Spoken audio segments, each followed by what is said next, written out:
I may have just had a shot of tequila. What? Okay. So, all right. So this is it. Now we're live. So at some point we'll see if anybody's watching. So right now nobody is. So Awesome. it's just you and I. Right? Straw, honey. I'm so excited. Exactly. So, but to be honest, so many times, I've been on it with Mike and Jay, and we ramble on and talk about stuff, and then I haven't paid any attention to who's watching, and they'd be like, "What?" Like, yeah. So last week, for an instance, it was because I'm in my house, whatever, and it's loud and stuff like that. So I went in the basement with my laptop, and I forgot to plug it in, so it just died like after like an hour, halfway through telling the story, and I was like, "Oh!" But I had to run upstairs. You've seen those commercials, right? The dying phone or the dying battery commercials that they have out there now. Oh yeah, it's hilarious. There's somebody's running with a battery or with a laptop, or they're running with a phone. They're like, "I need a charger. I need a charger." I could just imagine John running up the stairs. "I need a charger." Yeah. So yeah, right now. So I guess we've got 7 people watching. So. Wow. I suppose we better introduce it. And so right now, Jay's decided he wants to take the night off, so he's not here. So it's myself, Mikey Stark, and Alex and Michelle. I'm sure a lot of people have worked in casinos in the Palace especially, or in Edmonton too. Know both of you. Yeah. So I was in every casino, so except for Century. So really? I probably worked with a few people that are watching. Yeah, maybe. If we're lucky. So how about you tell us what you're doing right now, Alex and Michelle? Right now I'm in appliance sales. As I can see Mark posting up there. My brother-in-law, that's lovely. So I'm in appliance sales now. Anybody need anything, come see me, Canadian Appliance Source. I can sell across Canada. So if you need anything, let me help you out. I'll give you great prices. Other than that, I'm also a golf fanatic, and that's about all. And Michelle, when did you leave the casino industry? I left the casino industry 2.5 years ago, finally, because I went back for a 1-year stint. Before that, I was gone for 5 years, and then I was in it for, I want to say, 12-ish years before that. So in total, I think I was in the casino industry for about 17 years. So, wow. I think that's about right. Yeah, I think so. I was at Palace my start was a little bit different. I did my training with my aunt. So I'm going to say she's not on social media like at all. So for anyone who remembers Lee's, she trained me how to do blackjack. So I didn't do training like everybody else did. I just did it. And then they stopped allowing that shortly after. So that might have been my. I'm sorry. That's awesome. Mark and my brother and Alex trained together. That's right. Who trained you guys? I can't remember who trained us, and I'm not going to say a name because I do have to comment that while we were in this training class, I corrected the teacher, and then a certain games manager walked into the class and said, "Excuse me, why are you trying to teach the class?" And I said, "Pardon?" And she said, "Well, you everybody at the table that you're supposed to surrender like this." And I said, "No, this is how it was supposed to be done. Because this is how it's supposed to be done is what I was taught because my mom taught me." And if anybody knows my mom, Darlene Workman, I can say that name. She knew her stuff. And so when she taught me, I just corrected the trainer. And the games manager looked at me and said, yeah, that's right. Trainer, that's how it's done." And then she walked out. Or they walked out. Sorry, not she. Sorry. Yeah. So I worked at the Palace from 97 till 02, and then I worked in Red Deer for 1 week. And so I had my son in 1999, and probably one of the things that I was most disappointed about is that I was on maternity leave when Craps came in. So I didn't get to do the first class with everyone. And like, I wanted to take that game so bad. And everyone just, all you guys talk about is craps. It fucking pisses me off. I missed out on the beginning. I still ended up dealing. I had a great time dealing craps at Yellowhead. I went to Yellowhead in 2002 and dealt with a great crew there. I was at Jackpot for a week just covering for somebody, helping a friend. And so I sat box there, which a bunch of rookies and a rookie box. It was awesome. And then I was at Yellowhead from 2002 to 2005. And then I went and worked at the law firm and went back to school. I did work part-time at River Cree for like a year or something like that, just kind of part-time, but I haven't worked since then in the casino. No. Now I work for a home builder. I ended up going back to school, getting my commerce degree. I got an accounting designation, and I work for Sterling Homes, which is a decent-sized builder in Edmonton. And I've been there for 3 years and love it. I do finance and administration and kind of operations for that company. So it's been good. Nice. I just want to say one thing. Alex, you're being heckled by your brother-in-law. He just said. Just so you know, you're being heckled from the sideline. He's not wrong, but I do have to say, yeah. And that's out to the next comment that's down there from Mr. Drew. Yeah. That dude is one hell of a guy. He, if anybody knows pool, please follow that. Yes, that's the man. Follow that guy. He's on YouTube as well, and he is a pool shark. Yeah, so if you see him in the halls ever, don't play him. Yeah. Okay? But you say hi. He's awesome. Yeah, but do say hi. And sorry, buddy, if I just cost you a few dollars. It's a private group. Yeah. Oh, it is on YouTube. Well, whatever. So one of the things that we've kind of gone into the habit of, we kind of mentioned the casino industry group. So right now we're at 1,497 members in, I think it's under a month. I think, yeah. It was under a month. It's insane. Yeah, it was 3 weeks. And like, I know Jay, he posted it and it went like really quickly, people like joining it.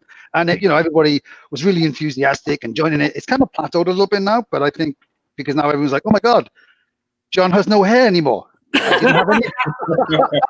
I was like, oh, okay, I'm bored now with Jon anyway. So, it just moves on. So yeah. So if anyone's watching and not, subscribe to Jay's channel because he's doing some really cool stuff with like the videos he's trying to do. And in all honesty, he's not making any money off this. He just kind of wants to share ideas and that he's learned over the years from different people on different games. And so he's doing an amazing job. He's not here, so I'm kind of going to pump up his tires a bit because I think he's doing amazing things for this. Absolutely. So subscribe to it. He's doing some cool stuff. And he's interviewing some cool people too. I think he's got some other interviews he's doing, and I'm going to pump on that too. So subscribe to his channel and subscribe to this one too. So what else is on there? I remember, like, it's funny when Jay first started doing this, and some of the first videos, there was a lot of chip tricks and stuff like that. And I still remember, like, when back in the late 90s or kind of early 2000s, I was so jealous of Jay. Like, the stuff that he could do with those chips, I was like, I need to learn how to do that. That is so cool. So it was neat to see him kind of do that kind of stuff and kind of take it to where it is now. It's pretty cool. We're all jealous of Jay. So true. That guy has such silk hands. Yeah. Like, I mean, I've seen some skilled guys before, but Jay seriously does have some sick hands. And it's because he works at it. And his work ethic for it is sick. Because I've seen him practicing nonstop. And it's, yeah, good on you, Jay. Yeah, so he's gonna have to watch this back and be like, as we're pumping his sides. But no, he's very creative too. I mean, like you're seeing this, like he created a video. Your mum won the first one. Do you know what the funny thing was? So last week when he kind of out of the blue, he goes, "Oh, I've got this video. We're gonna show and give away this $25 gift card for roulette." But he never told me or him, like he didn't tell me what the payout was. So everybody's just randomly throwing numbers down. And I'm like, I'm not working it out. I can't be bothered. And I'm sure he knows. And I'm not sure if he worked it out either because we were like, how much? I mean, it just took literally, Alex, your mum came up really quickly. And then we were like, how much is it again? So we had to kind of add it up. And I'm like, is it? I'm like, okay. Sterling, I think, was just randomly shouting out numbers. It was funny. Well, as soon as you see Darlene throw a number down, you know it's right. So. Yeah, like that. I'm not just saying it because my mom, but that woman is one of the best roulette dealers you will ever see. Not only is her spin is immaculate, but her chip ability, and she can't push a ton because she has small hands, but her bet reading ability is hands down one of the fastest, and I don't think I'd ever second guess it. No. And I don't remember. I remember stories about her coming home and telling me stories about, you should have seen it tonight. We were in the pit, and it was at K-Days usually, and they were doing 25 stacks, like 25 quarter stacks, and they were really high. And she goes, you should have seen it. There were stacks like this. I turned around and I said, the number is this. And the pit boss was like,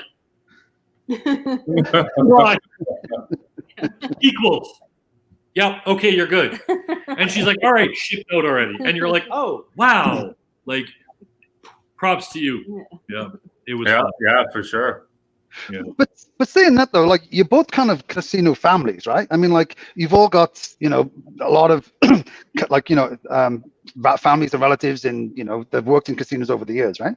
Yeah. My mom taught me. My brother was a dealer as well. Everybody knows him. My auntie was in the casino. My uncle was in the casino. My cousin was actually in the slot department for some time. I'm probably forgetting somebody else, but I'm sure I had another family member in there somewhere. And realistically, everybody was family to me.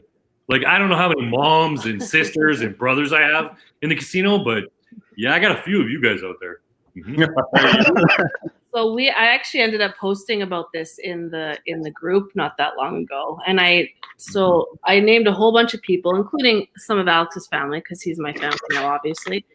And I still forgot a few. I think it was over 15 people. So my mom she was at Palace at the beginning when it was over on the other side, and so she was an accountant. She was the controller. And that's why my brother and I started working there. But my aunt worked there. That's on my mom's side. I had 3 cousins of my own. My brother, his wife. Your best friend that worked there for a week. Yeah, I guess. Shout out to her. She's like, can I join that group? I worked at a casino. She was a waitress for a week at the Palace. I was like, no, not good enough. And I know I'm missing people now, but when we tallied, it was like 15. Oh yeah, my son's dad. Yep. Yeah, there was it was insane. I was like, how is it this many people? It was a lot. So Michelle, you posted something on Facebook. It was about, you know, like, you met your partner, obviously Alex, in the casino, and then I thought, okay, yeah, I met my girl, you know, my wife. She was obviously a girlfriend then, and wife, whatever, in the casino. And then I kept thinking, like, I can't remember the last time anybody I know met somebody not in the casino industry. Do you know what I mean? Like, unless you leave, it's just because we work the weirdest hours, like, right? Yeah. It's so true. Like, especially the age that we were working there, you know, like when you're kind of in that age where you're kind of looking for a spouse. I mean, everyone meets their spouse at different times in their life, but I was surprised that post, how many people posted in there. Like, how many people are not only together, but like 10 years, 15 years, 20 years, 30 years. Like, there's a lot of people that in the casino industry that are still together. Like, we just celebrate, like, not our wedding, we're about to have our 18th wedding anniversary, but we just had our 19th together anniversary. Date anniversary. Wow. So yeah, that was an interesting post. I did not expect so much response to that post. Right, Mikey? Like, could you imagine 19 years? Well, you know, like, Michelle has always been, you know, very, very smart and mature. So when she ended up with you, we were kind of like, what the hell is going on? Don't worry. I was the same way. I'm like, how did this happen? I'm kidding, buddy. You're awesome. I'm so glad. I can't believe almost 20 years. That is insane. It's just insane the amount of time that's gone by. And some things feel like it was just yesterday. And some things I forget because I probably drank them away. So it's, you know what I mean? It's crazy. It's crazy. You know what? It's humbling too, because, like, to see where we've all been and where we are. Like, I mean, John, you were by far one of the greatest craps dealers that was at Palace. Like, we can say that. Well, just so influential too. Yeah, and like you're everything that you stood for and everything that you did in the casino was great. Like you were an icon almost. Like if anybody talked about the Palace Craps crew, it was like Jon. You were mentioned all the time. But to see where you are now, even in the industry that you're in now, like I've seen so many posts from you in other platforms and stuff like that. Like just seeing how people have grown up and matured and become, different people. But not only that, but like yourself, Mike. I'll be honest. When you were like, I questioned the shit that you did when you were young too. And that's what you still do. But the thing is, like I think, I'm a lot older than all of you here, but like I started casinos training when I was 17. I turned 18 during the training, and literally I grew up in casinos, right? I mean, I started when I was 18 and I left when I was 37, right? So it's just, you kind of get, your whole personality and outlook and how you see things just gets changed and evolved, like around the community of people. And I worked in like 4 countries. I did about, 15 cruise ships, and it's amazing. Even all these different places I worked, basically casino people are about the same. I mean, they're all kind of fun. I mean, the same kind of personality, and so it was kind of cool to do that. And like even now that we've left, you kind of bring all that the type of person you are with you, right? I mean, baggage and all. But I mean, you kind of like, you take it to the new. Oh yeah, it took me a long time to stop doing that. Put the money down, and you look at you like, "What are you doing? I'm not taking it out of your hand. What are you doing?" I kind of stopped doing it, and then I volunteered in the cage one, like for an organization I was with, and then like every time I touched chips, I was like dusting off, and like I was like, it just comes right back. Here's a question. I always got roped into, like, ever since I left, and like, oh, Jon, you worked in casino. Do you want to volunteer for the casino? I was like, oh, well, fine, okay, I'll go in there. So I always got, like, all through my kids going to school or any outside stuff, the sports. They're like, Jon, come on, you volunteer, go on a cash test. I'm like, okay, fine. But it was kind of cool to go, and that's probably the only time I ever go to casinos now. Yeah, it's funny. I don't know. People don't always find out right away that I work at the casino. Not that I hide it. It just doesn't come up naturally all the time. But I've actually volunteered a lot when my kid played sports and stuff like that. So I'm usually managing teams and like doing stuff. So they don't usually ask. I did a couple casinos. Yeah. I didn't do a whole lot until kind of later in his, minor sports career.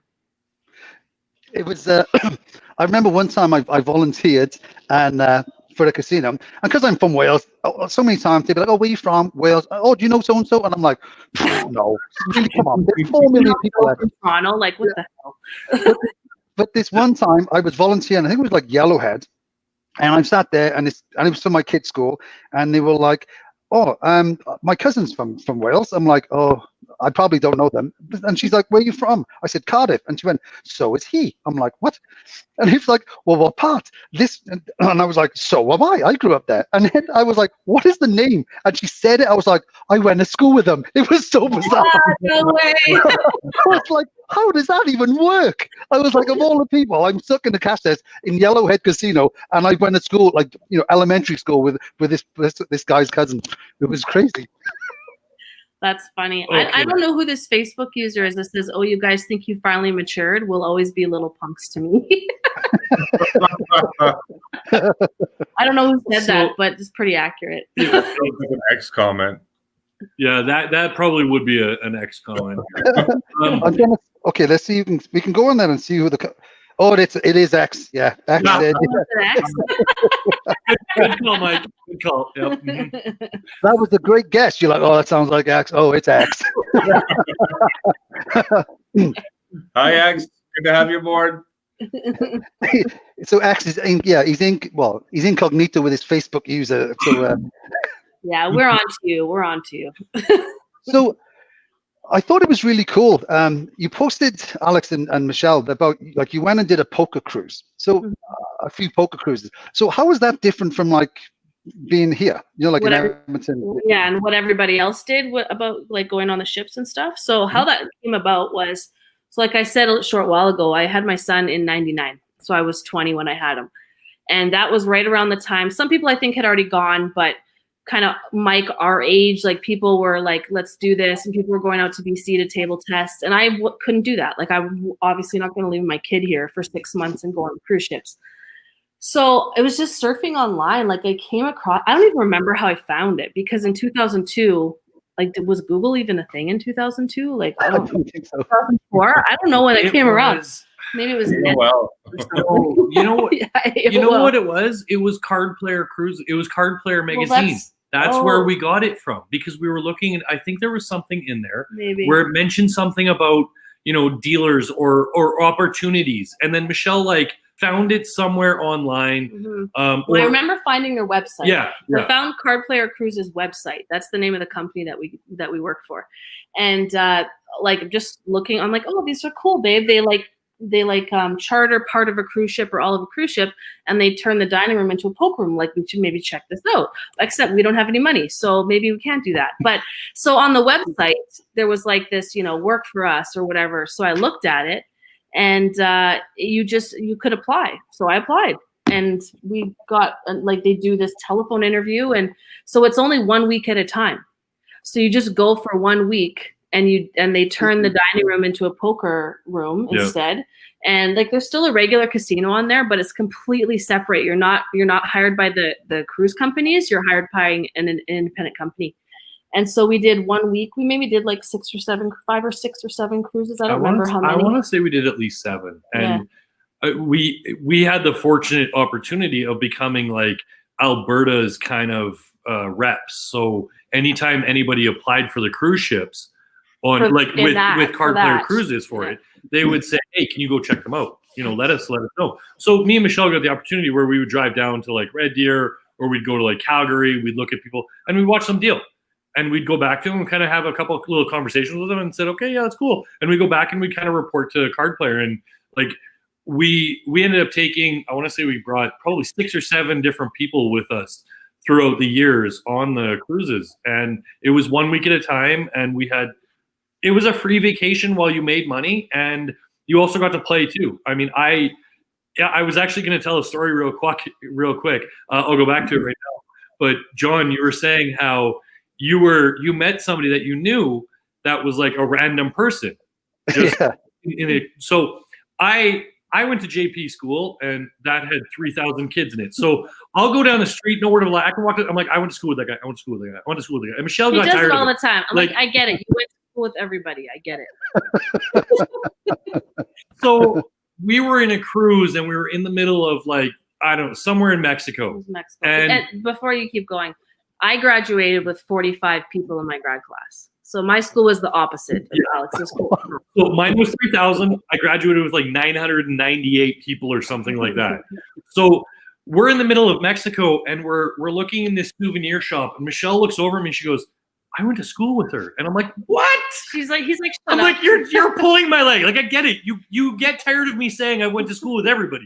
But there's no way we're in Mexico and she's like, no, wait.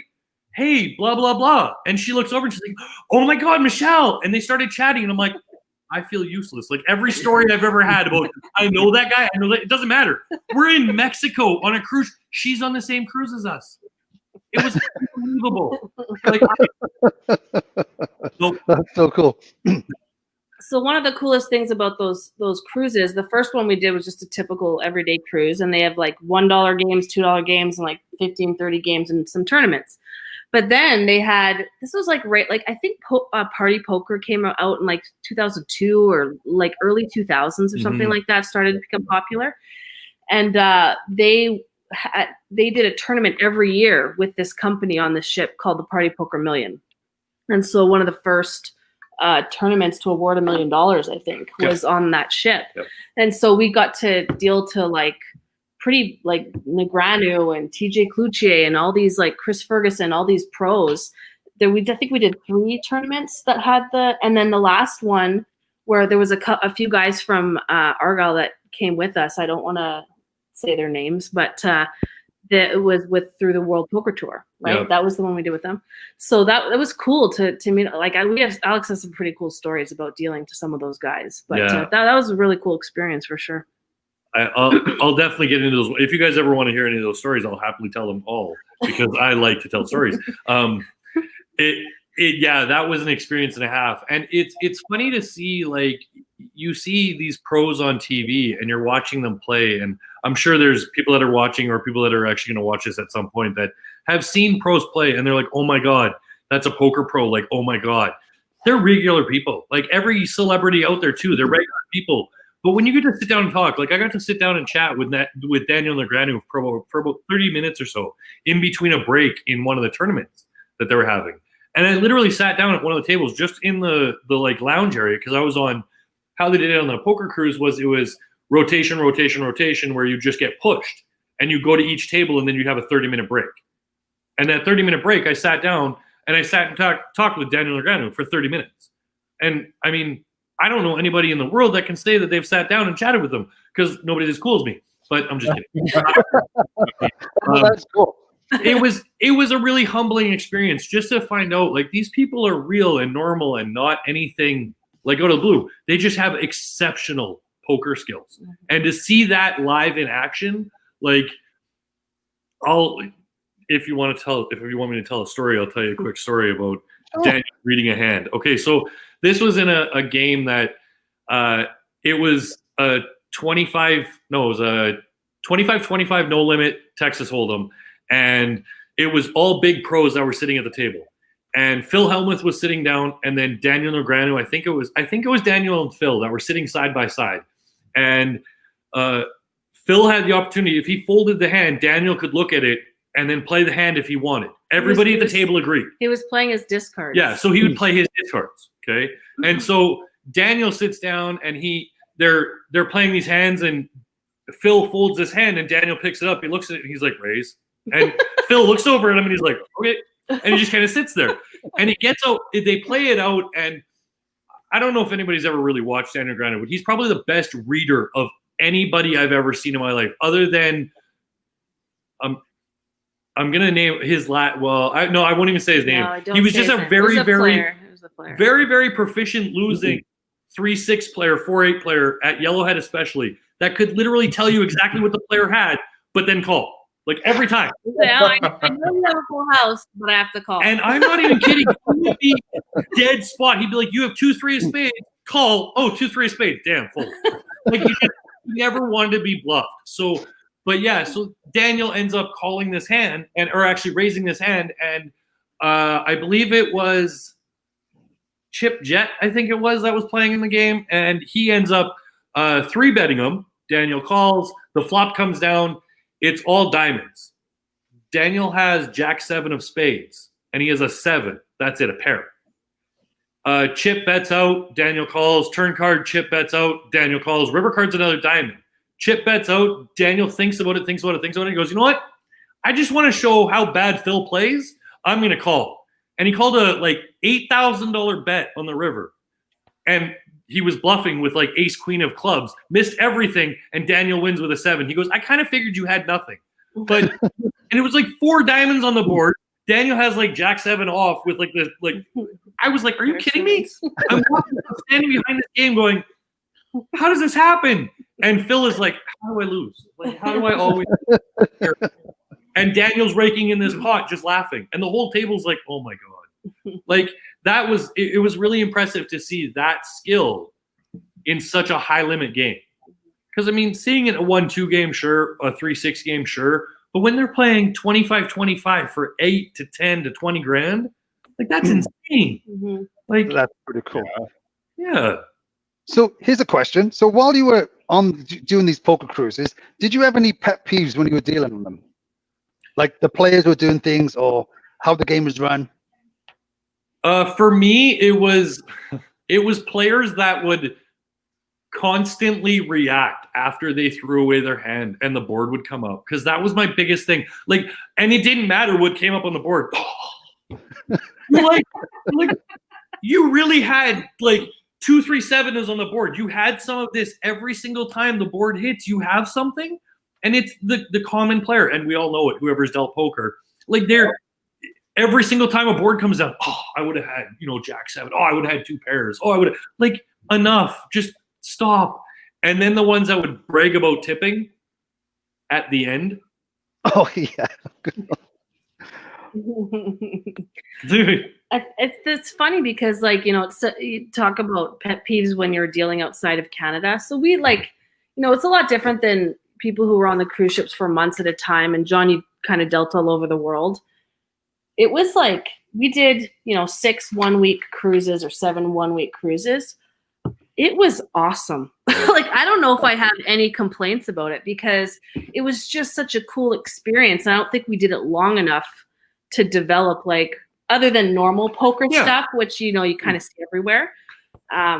Yeah, like it was a great experience just with how young we were and got to do something like that. It was just really cool. Mm-hmm. I think that's I would have loved to have done something. I never dealt poker ever. I didn't have the concentration plan to play it, and I was like, I can't do this. I'm just too hyperactive. I have to play like roulette and stuff where you throw stuff. Well, I'm pretty sure they had you permanently assigned to the box chair. I'm pretty sure. You know, the funniest thing though, when I first started in Palace, they promoted me to box, and I wasn't allowed to watch anything else. I couldn't check anything on a $3 blackjack that was next to it. I was like, this is crazy. I'm watching this table blow out money or make tons of money. And they're like, check $20. And I'm like, I can't do it. Sorry, I'm not a tip off. It was crazy. I was like, this makes no sense, but you know, whatever. It was fun. But I think you did like a really cool experience. I mean, like I would have loved to have done it when I was younger, you know, like, hey, go away for a week, you know, this really unique kind of cruise. And it's like you said, you met some really like professional poker players, and it's this really cool experience. And then you come back.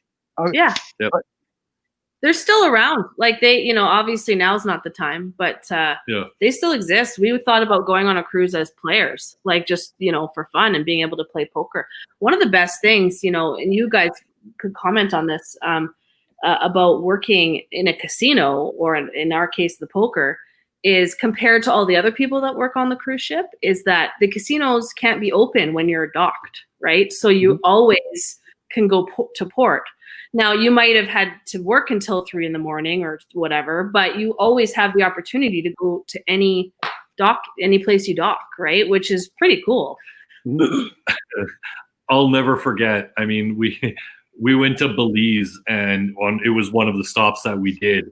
And I was so excited. I'm like, yes, Belize. Oh my God, I'm going to Belize, because everybody talks about Belize and Belize City. It's so amazing, blah, blah, blah. So Michelle's like, I don't really care. I'm tired. I was tired. Like, I worked overnight. I was really tired. And I'm like, that's cool. I'm going to go in. So I tender in. And if anybody that's been on the cruise ships know what tender is, it's a pain in the, it's basically a little boat that takes a 35, 40-minute ride. I'm like, this is terrible. Yeah, it was ridiculous. So we tender in.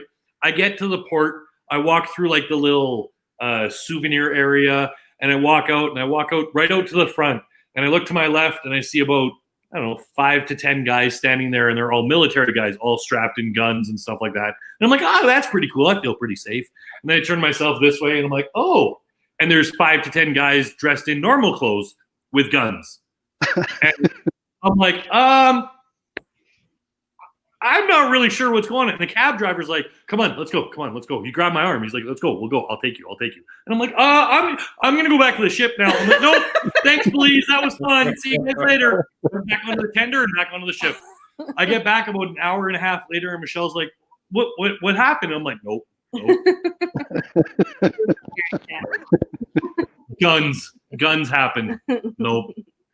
But yeah, like, I mean, for you guys who do 6-month contracts, you go to the same place every week, right? Like for us, you go for 1 week and you see it. And then I'm not a big sightseer. Like when I go on vacation, I don't have to go to 10 different sites at the same place. So cruises are great because you go, and it's like the one we did in Europe was awesome, out of Venice. Cause like you go to Venice and Turkey and Croatia, which was amazing. Yeah, that was another place in Italy, like, and just go like 1 day each. I loved it. Like, it's not for everyone because some people really like that travel experience, but for me, it was awesome. Yeah. With that being said, I'm still friends with people on my Facebook that are like dealers from then.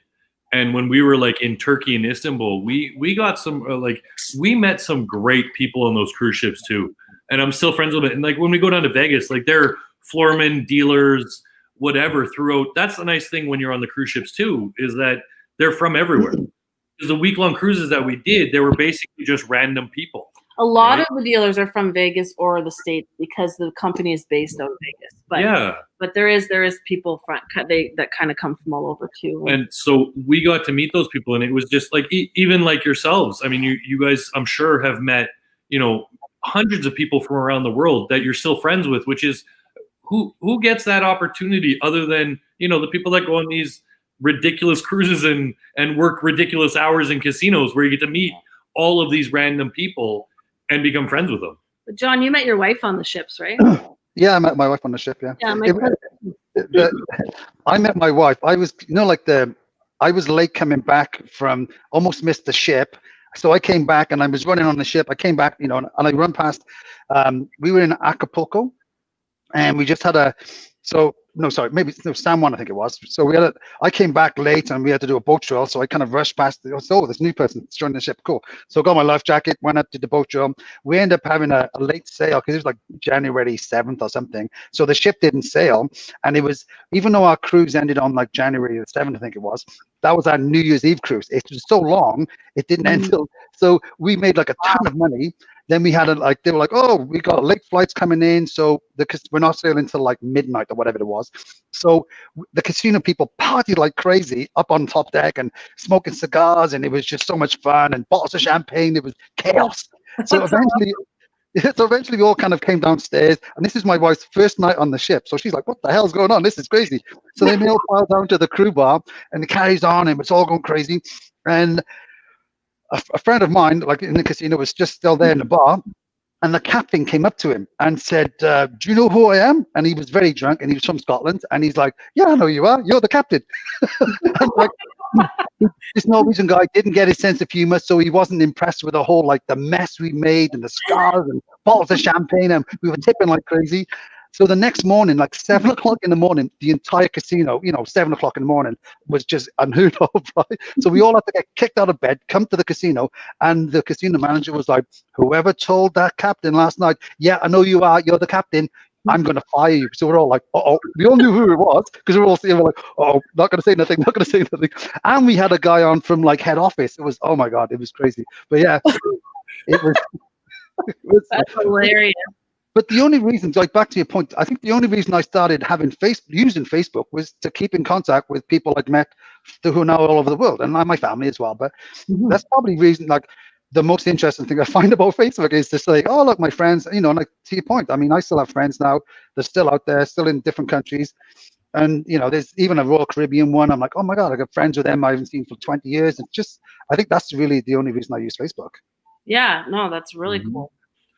I mean, it also allows us to like keep in contact with the ones that we worked with in the casinos, like in Edmonton, have moved out, not just have been like out, because like we know a few people. I know somebody that I think he's in China, or he was teaching in China, and I mean it was really cool. Like that experience comes from it too, right? And being able to keep in contact with everybody with that is just, it's amazing.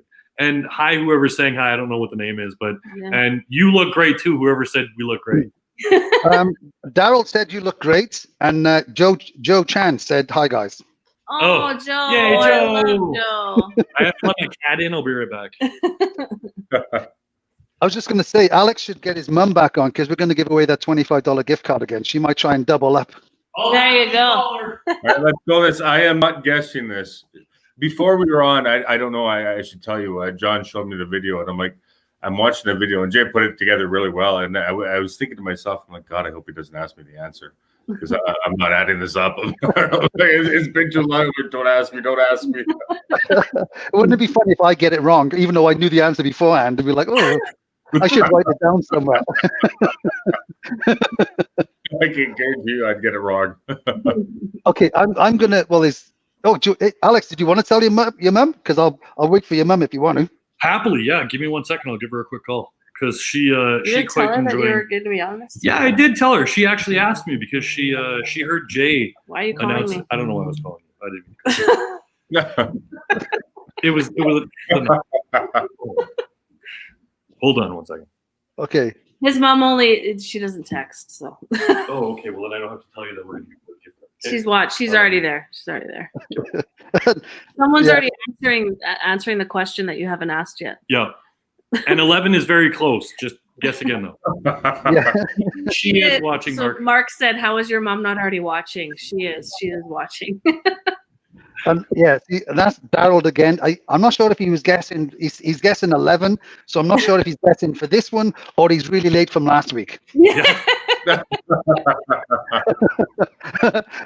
To be honest, when I told like Jay's like, oh, I'm going to do another video, I said just put like one straight up, just that one chip on a straight up. That's it. That's for when one person's watching.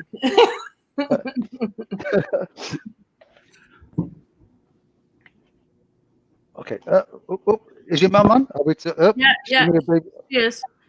Okay, I'm just gonna put this video on. Yes. All right. Where is it? Okay. I'm excited. Okay. I'm amazed how well Jay makes these, by the way. So we all know how talented he is, but this is kind of crazy how cool he does this stuff. Okay.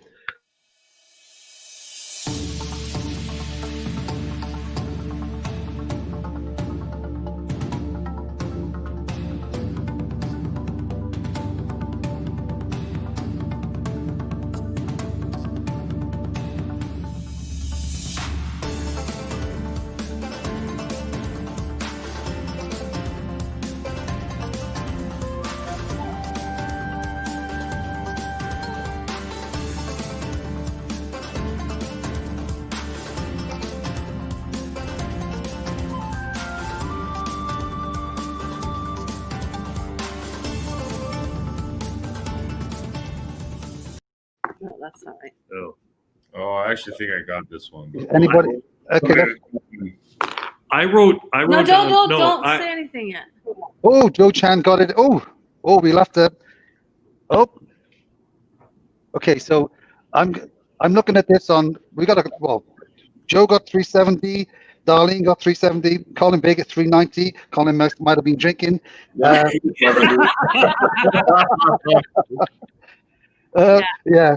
Faye Donnelly got about 370.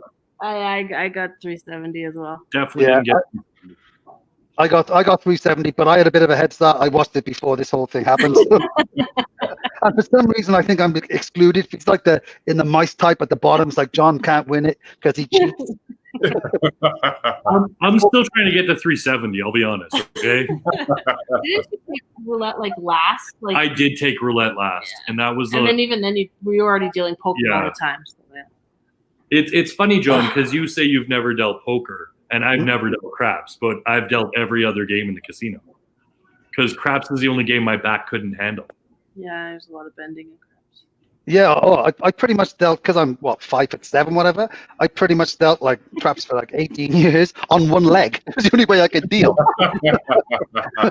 Because I'm like, it was always murder on my back, so I kind of just like, okay, I'll just bend over and have my one leg sticking out, and it's just all awkward and stuff. So occasionally I'd stand on a box when I didn't care, but sometimes I got thrown in. But saying like you never dealt like roulette, I dealt roulette first, then craps. Then I learned blackjack in an illegal casino, which was so strange. And yeah, it was the weirdest thing. There was like no rules. Split whatever you want. Doesn't matter. A king and a 10. Close enough. Split them. Double as many. Oh, it was just crazy.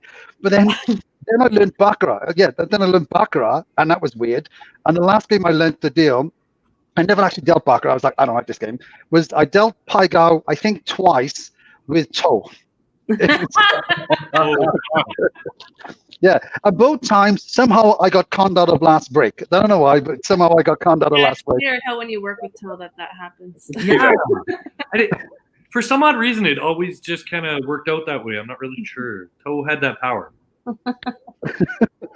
Yeah. People were posting the order that they learned the games in, and I was like, I know I took like blackjack, and then the next game I took was poker, and then I really had a hard time. I knew I took craps last, but I had a hard time remembering the order of everything. I barely dealt a baccarat because I took poker before, and we were always so short of poker dealers back then that I dealt a lot of poker for a while. It wasn't very suck. It was so suck. It was so suck. It really suck. They so suck. Mark, I can picture him saying this now. It's uncanny. I can picture him so Oilers suck. Oilers suck. Oilers suck. He would always bet against the Oilers. Remember that? Mhm. And for some reason, Don would always bet him, and he would just con Don all the time, like on the goals and stuff like that. And I'd be like, Don, he's conning you every single game. Don't you see this? No, I feel good this time. No, you're not. Okay, so I'm gonna have to wait till Jay comes back about the giving it away, and to be honest, I haven't figured out who exactly was the first one. Just from what I look at it, both. it looks like Joe was first on here anyway. So, Yeah. but I'll get Jay to confirm it. But it looks like Joe was the. He's now Joe's taking the gift off Jay's son. Jay's son's Christmas gift is getting smaller and smaller every week. It's really going down here. But you know what? We're giving out some money here. We should get people to sponsor it, to be honest. Give stuff away. I'll give away like I don't know. I'll give away a burner. I got nothing from an appliance store. I got nothing. Like there are really small items in an appliance store. And it's funny that so at my work I won a toaster, and I'm just gonna get Mike. If you won a toaster, how much do you think it was worth? $40. Right. Okay, John. I know, $100, say. Yeah, $350 is what this thing was worth. Okay. So there's a toaster out there that exists that costs $350. And it toasted 4 pieces of toast. Like all the other toasters. And it toasts toasted. and it butters it for you and puts jam in it. No, it toasted. Yeah, Wait, it was it one of those? It wasn't like a commercial one. You know, like the ones you see in a hotel where it's that weird conveyor belt where it sits in and just disappoints you as it drops out. And you're like, oh, go again. Just think, but then you mess with the speed. It's a regular toaster. It's just a brand name toaster. It's called a SMEG. They do like retro looking appliances and stuff like that. Yeah. It's just like a brand name toaster that is really expensive. Wow. Like that's insanity. I was blown away. Yeah, I like toast, not $350 worth of toast. I mean, like, No. Yeah. Yeah, no, couldn't do it. Just couldn't do it. Oh, that's crazy. I told it, Good job on winning it. Yeah. Mark says, Alex, this is not great appliance selling. Like you're doing that. Don't buy this appliance. So anybody need a $350 mic or a $350 toaster? I've got a great deal for you. So I will make the case of why you should go see Alex because he Yes. won't sell you something that you don't need. That is true. My goal is to always make people happy and make sure you're taken care of. And I don't want to. When I was in car sales, it was pretty funny because I talked people out of buying cars because they'd come in and they want the Lexus, and I'm like, I understand you want the Lexus, but you have credit of like 1, and if anybody knows credit scores, 1 is not a good credit score. But really, it wasn't that low. But you understand. They're looking at like 28-30% financing. So I'm like, listen, how about we get you into like a $8,000 car, and then we'll work up to that Lexus that's $30,000. And I got in trouble for it because I would try to talk people because I don't like screwing people over and giving them Like paying 30% interest when you buy a $30,000 car. it just doesn't make sense to me. So for me, I like to take care of people and I like to make sure that they're getting what they get. And I don't like to, screw them over in the end because that's not cool. Karma. And then they don't come back. So, Yeah. Anyway. I just want to go, because you won that $350 toaster. I once won a golf door prize at the Palace Casino, and I didn't go to the golf tournament. And Ellen gave me this. It was like a wooden golf cart. She goes, "You won this as a door prize." I was like, "I wasn't there." She goes, "Oh, don't worry, I'll just take it anyway." I was like, "Okay." I still have it downstairs. It's like in my basement somewhere. And every time I'm like, "Why do I still keep this?" I'm like, "Oh yeah, I won it for something I wasn't even at." It was the weirdest thing. Were you supposed to go and didn't end up going, or like? Yeah, I think so. But do you remember? I think it was after renovations that we had a golf tournament, and I was like, I'm terrible at golf, and I was like, I think I may have been hungover because at that time I used to drink a little bit. So I probably just felt really ill and didn't go. But yeah, I won a door prize, and I was like, oh, cool. It's not quite a $350 toaster, but You bring up golf tournaments. That was probably like I didn't golf back when I really worked at the casino all that much. But Did you go to the golf tournament? I think I might have went to one, but I do remember hearing stories about them, and I remember a certain person that went down a golf hill, and I'm pretty sure Mike knows because I think he was part of that group. Yeah, yeah, and that cart it got damaged quite badly, and one of them flipped, and one went into I believe one went into a lake too, didn't it? Oh yeah.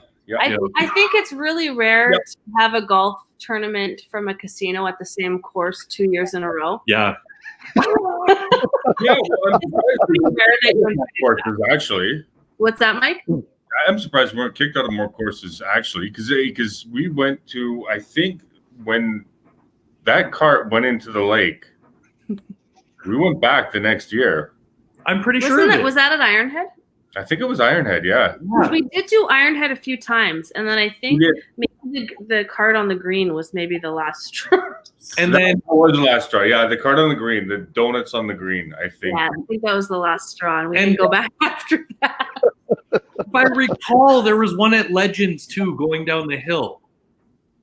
I don't know. Because I know I got ran. I remember I went to one golf tournament and I got ran over by my brother, which I call my brother in the casino industry, and if he's watching, he knows who he is. Yeah, he ran me over, I'm pretty sure, and because I fell out of the cart and my arm got trapped and the cart went over me, and I was like, oh, that was my arm. And he's like, oh, and I'm like, ow, and he's like, are you okay? I'm like, I think so. I'm drunk. He's like, okay, get in the cart. We continue. That's kind of what those were, but yeah, and I remember that tournament though. I'm pretty sure. Oh no, that was at Yellowhead. That's right. Yeah, it was a Yellowhead tournament. Sorry, we forget which ones. It was. They all blur into one drunken casino tournament. Eh? Yeah, it's the because same. there was somebody. The reason I remember that is because there was somebody that used to. I won't mention his name, of course, but he used to drink quite heavily, and I'll never forget him eating dinner, and he's like, "Oh yeah." Oh. Yeah. Yeah, don't worry. Yeah, and kept going. And I was like, what just happened? I went, yeah, that was an interesting time. And it was a steak dinner. Yep. Mm-hmm. Oh my goodness. That was fun. So, Alex, I remember there was one time at a golf tournament, I was, we were drinking, and I was, I don't know, leaning out the cart or standing up or something, and the driver turns hard left. I fall out of the cart. I roll around. And I laying there, and I still have my beer in one hand and my smoke in the other hand. I haven't lost either. I was quite proud of that feat. That's the hardcore casino there. You fall out, nothing. That was hardcore. I don't smoke anymore, but at the time, I was like, I'm so awesome right now. So, Alex, Nicole Linza, she posted in the comment that a Wolf Gourmet toaster, apparently at the Bay, is $550. So. Who knows? There's more expensive toasters than a $350 Smegma one. I don't even. No thanks. I'm good. We're good with the $40 toasters. I think we're in the wrong racket, man. I'm gonna start. Like, if you can sell a toaster for $500, that's incredible. Yeah, we sold that toaster for nowhere near $350 on Kijiji. I think I sold my first car for $550. I could afford to get a toaster. I mean, so we're like, what'd you get for your car? A toaster. It's both sides of this bread, 4 slices. Oh man! Well, as long as it gets you from point A to point B, right? Yeah. Wait. What, the toaster or the? Yeah. Either one better do the damn job. That's for sure. Oh, too funny. I was thinking, with all the stories that we're telling here and everything that's went on, everything that we've all seen in different areas around the world, and I just keep thinking about how lucky we were that there weren't cell phones in every damn camera.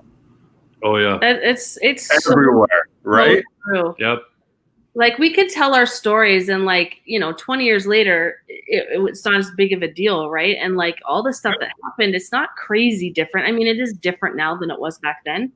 But I have a kid who's 21 years old. And as a parent, like I know, John, your kids are not that much younger than mine, like they're teenagers.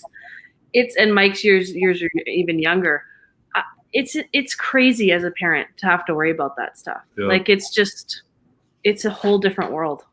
Yeah. I think what we have the luxury of is plausible deniability because there's no pictures around. Right? Realistically, you can go, well, you know what? I was joking. I made all that up. I'm like, no, John, you didn't. We have other people who were there as well. But yeah. You go, wasn't me. It was just a joke. I didn't really do all those crazy stuff. But in fact, you're like, well, now it's like everyone has a camera on your phone. It's too easy to be like, what is John doing? You better get his post back on. Things like that, right? Yeah, instead we just create live, feeds and just tell everybody our stories anyway. Yeah, exactly. Yeah, and then it gets posted on YouTube. But thankfully, I'm sure nobody's going to divulge any secrets from this call.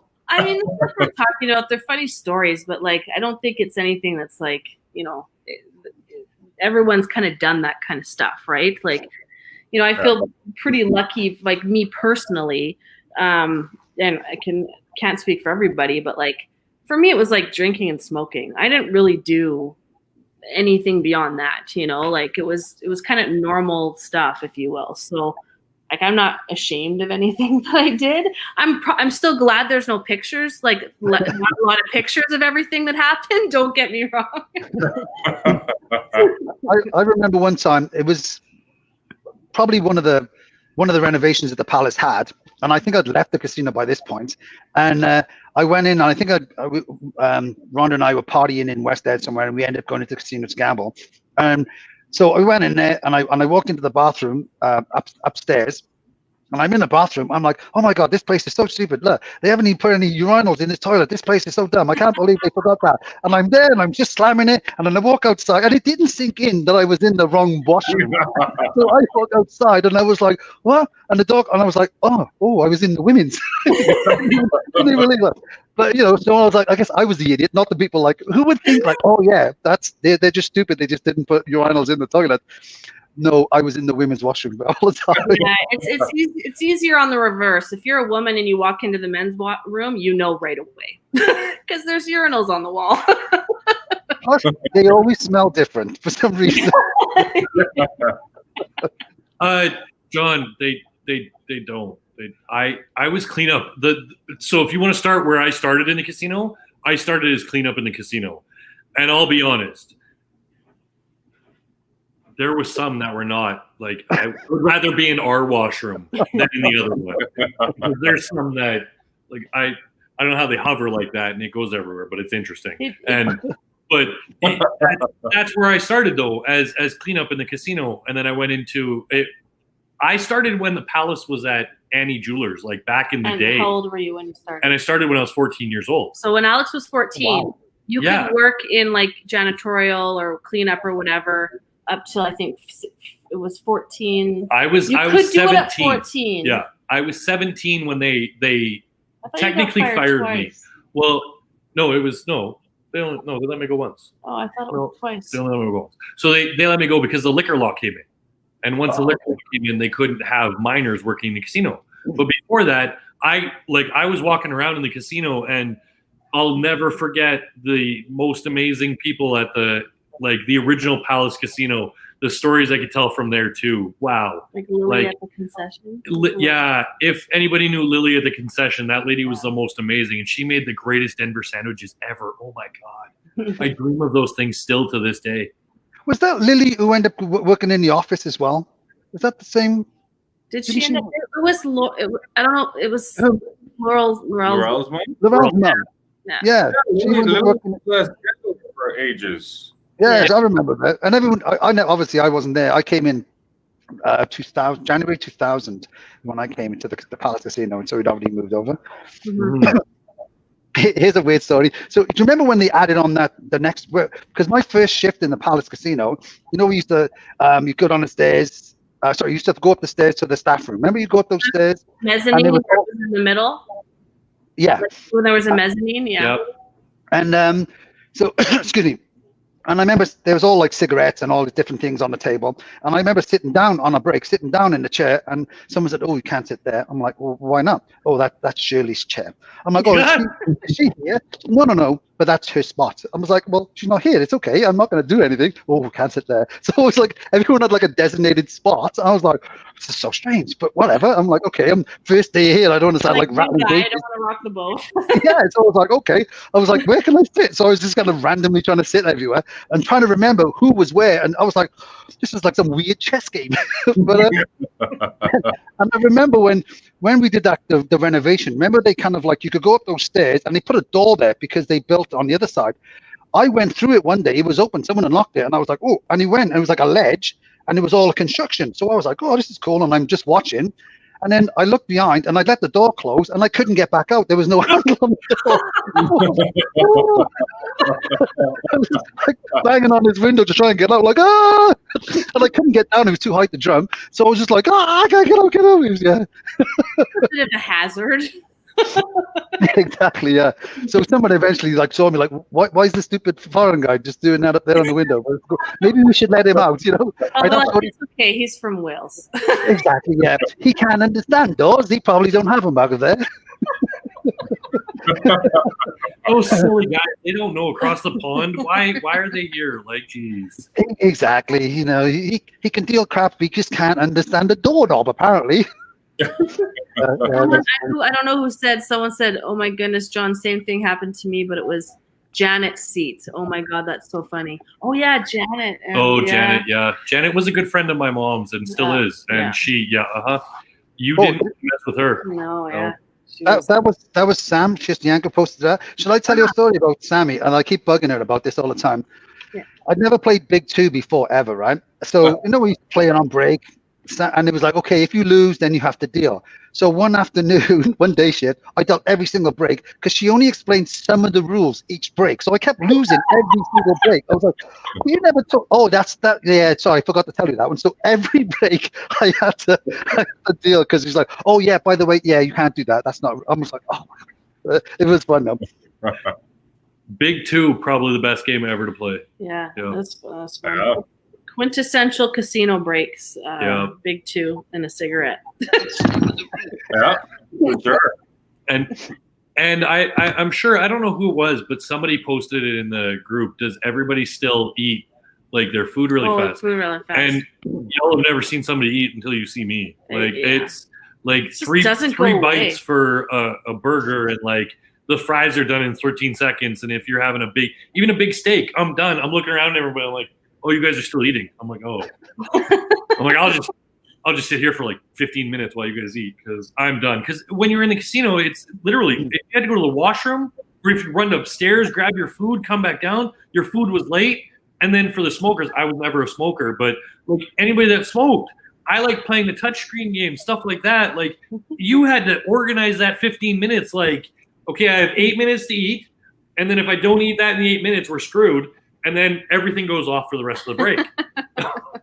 Yep. Oh, I used to smoke then. Well, back then. And remember, it'd be like, okay, you're coming in. Okay, I need to pee. I need my coffee. I need to smoke. I need to complain about the players. I need to probably have another smoke because I'm back checked out. And then I need to go back downstairs again. And the worst was when you walked into a conversation about a player that you're going to next or a player that you just came from. And you're like, oh, yeah, now I've thrown my 2 cents because that guy was a piece of whatever. Or he did this when I was there, and then he didn't tip me, or this guy tipped me this much. Oh, yeah, I got to go to the washroom and eat. Damn it, I got to go. I just noticed our cat decided to make an appearance. Yeah, that's Tiger. That's my little. Nice. We got a ton of comments. I've just neglected them, I have to say. Yeah, you have been. Jeez. Come on, John.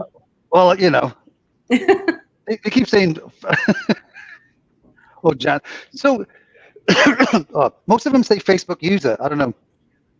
That's all we see is Facebook user. Yeah. I'm sure we could probably go on to. I don't know who said Diana. Diana, what were we talking about? Let's not comment about that. Nope. You know what this is? Oh about? yeah, I know. Yeah. And thank you, Diana. Yeah, we will talk about that. Yeah, Diana, my puppy's cute. Diana, your puppy's cute. Diana is someone we worked with at Yellowhead. I don't know if you guys know her. She works in the States now. So she was a pit manager Pit boss, manager, pit yeah. manager at Yellowhead when we went over there. Like one of the nicest people. Yeah. And So- she's been in the States for a while. That was from Joni. Joni said that Lily was awesome. Yeah. Yeah. And if you scroll back, there was a comment, I'm sure it was from Diana, that says, "Don't let Alex show you his puppy." I don't even know what that's about. Good, because I'll tell you about it afterwards. All right, then. Puppy. I got a funny story. You don't want to see your puppy. It sounds like a weird coded message. Yeah. That was and then somebody, I'm pretty sure the other person may have been, is the person that said Diana Dawn Frederick, is that Alice? Let me just check. Ira Granger? Oh, That yeah. makes sense. That would make sense, yeah. Edna? Yeah. Yellowhead. Yeah. days. Because I may have shown her my puppy too. But anyways. This- We are going to go there. No, All we're right. not going there. We're done. Yeah. We're done with that one. Yeah.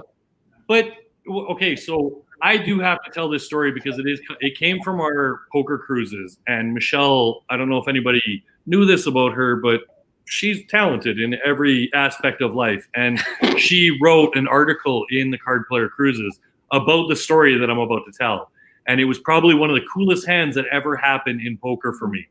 So we were leaving we were coming back into the port, so we had to shut down the poker room For the last time. yeah, it was the last night. Yeah. And this was one of the Party Poker Million cruises, and this was the game that Daniel Negreanu was looking at Phil Hellmuth's hole cards, and they moved it into the library and they put it on a marble table, a giant marble table. We took a bedspread, threw it over, and the high limit players all asked the people that ran Party Poker Cruises, they said, "Can we borrow some chips?" And They had to shut down the room because Yeah. they were coming into like out of international waters. So they have to shut down the room. So we've broken down all the tables, put all the chips away. No one's playing.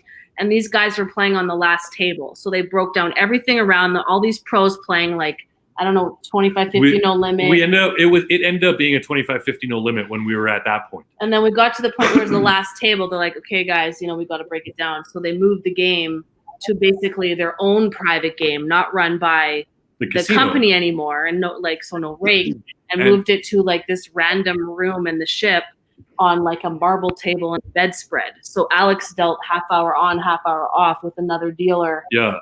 And just worked for tips. And we were dealing in that game, and there were some really big names in this game. And the hand that ended up proceeding to go out is, I'm sure if anybody's ever watched poker, his name is Ali Najad. I'm going to use his name because he's a pro announcer in the poker community now. He was a friend of everybody at the table, and Ali asked me, he's like, I was supposed to be sitting down next to deal. He goes, "Can I deal a hand?" I'm like, "Yeah, sure, no problem." So he sits down, and I'm standing right behind Ali, and I'm watching him deal because everybody at the table is like, he can deal, but make sure you keep an eye on him, make sure everything happens right. So he deals with all the cards, but he gets to the button, and he only gives the button one card. by accident. Doesn't even think, doesn't chip off the second card, right? So it goes around the table. Prahlad Freeman makes it 200, Phil Hellmuth makes it 200. Prahlad Freeman makes it 400, and then it was Carlos Mortensen makes it 3,000 on the button, and he only has one card at this point. So he makes this play. So he raises it to 3,000. The guy in the big blind re-raises it to like 15,000, and so Prahlad Freeman and Phil Hellmuth fold. And it gets back to Carlos Mortensen, and he goes, "Okay, can I have my second card now?" And everybody's like, "What? What?" And he's like, "Yeah, I only got dealt one card. I just wanted to screw Phil Hellmuth out of $400 by raising one card." And they're like, "What?" So they count down to the cards. They look at everything. He's like, "Yeah, he's missing the card." So he pitches the card off to him. He looks at it in 1 second. He goes, "Raise all in, 69,000." And the guy in the big blind is thinking about it. He goes, "All right, I call." He only has about 40-some thousand or something like that. He ends up calling. And everybody at the table is like, "Oh, you have aces?" And they look over at Carlos Mortensen. He goes, "No." And he flips over the jack of spades. And everybody's like, "What the? Oh, okay, so you have pocket jacks." He goes, "Nope." He flips over the queen of hearts. So he's got jack, queen offsuit, goes all in for like 60K. The big blind looks over and goes, "How many times do you want to run it?" And Carlos is like, you want to go twice? He's like, okay, sure. He goes, what do you have? 3-6 offsuit. They chop the pot. The 6 hits a pair on the second board, and the Jack Queen wins with Queen High. But this is a $70,000 or $100,000 pot that these guys just tried to make, where a guy was just simply trying to bluff Phil Hellmuth out of $400, ends up committing $69,000 into a pot with Queen Jack offsuit, and that's not a good hand. That was a crazy experience. Like it's like these guys playing 50, whatever, like 25, 50, 50, 100, no limit on a bed sheet on a marble table in a cruise that's about to dock. Back. Yeah, and I watched the guy lose $178,000. The guy that was in the big blind, by the way. Yeah, he ended up losing $178K in that game. Yeah. But it was a really cool experience to watch because that was also where I got to see like the skills of Phil Hellmuth against John Jawanda, where there was a few raises pre-flop, and the flop came down all regs, and John Jawanda bets out, and Phil is thinking about it, and he goes, all right, fine, I fold. And he folds Jack's face up, and he goes, I know you have queens. And Jawanda goes, okay, good. And he folds his hand, doesn't show, but he shows the guy beside him, and he mucks his hand. And as soon as Phil leaves, because he loses his mind, if anybody knows Phil Hellmuth, he's a brat. But he really is, he does that for TV, but when he loses a hand like that, he gets pissy. And so he left for like 2 hours. Yeah. And while he was gone, Jawanda was like, he was right, I had queens. And the guy beside him was like, yep, he showed queens. Like I was like, how do you know this stuff? Just by a simple bet that and then Phil Hellmuth comes back like 3 hours later with a bottle of Dom Perignon because the guy that won the tournament was celebrating. And so he was giving out bottles of Dom at the bar. And apparently he found out his bill afterwards. It was like 17 grand. He's like, oh shit. Well, you're giving out bottles of Dom. Yeah, it's going to be that costly. So Phil came back to the game probably like 2 hours later. And he's like giving Jawanda a whole bunch of crap and stuff like that. And Jawanda looks at me and goes, shut up. You made the right fold. I had queens. And he's like, oh, okay, good. And he sits down and plays again. I'm like, how is this happening in front of me? Like, wow. Yeah. So, how is it going from like dealing to like professionals with like massive no limit games, huge things like that, to then coming back into Edmonton and dealing like poker in Edmonton, like at the time? Well, I think that the coolest thing about dealing on the ship for me was learning, like there's some really good dealers and people who are in that industry. Like there's really good dealers in Edmonton, for the ones who are really good. But it's like a whole other level, and they deal other games, and they were dealing games that we didn't have yet and stuff like that. And so learning how to do that stuff, learning how to deal pot limit correctly and stuff like that. So that was really cool. For me, like we talk about the pros because that's the interesting stuff. There's a lot of regular players too. Like there's 2-4 games and 3-6 games and whatever. Okay. But there's a kind of a little bit of a, you do miss it, right? Like there is a little bit of like, okay, well, this is kind of boring now. I want to go back over there and tilt to those. For me, it was, I'll be honest, there's absolutely zero difference when I'm dealing a 1-2 no limit game to when I'm dealing the 25-50 no limit game. The only difference is the amount of money in front of them. That's what I really enjoyed about it, because when you're watching or when you're dealing a 1-2 no limit game, there's idiots out there that have no value of money. And we all know there's a few pharmaceutical representatives that come into the casino that have a lot of money that they can just blow. So when they have no value of money, it's completely different. So watching those games, I honestly, when I'm watching poker, they're all the same to me. Like if you're watching a game, if they're playing 1-2 or if they're playing 25-50, it's the same thing. It's the value of the money that I really enjoy, because when somebody bets 10 grand, it means something. But when somebody bets $500 in a no limit game in Edmonton, it's like, okay, it's call. I have $75 left because I bought in for 100 in my 1-2 no limit game, which makes absolutely no sense, because if anybody understands poker, the bet shouldn't go 1-2-75. You're going how it works? 37.5 times your big blind. You're like, really? You try that in a 25-50 no limit game.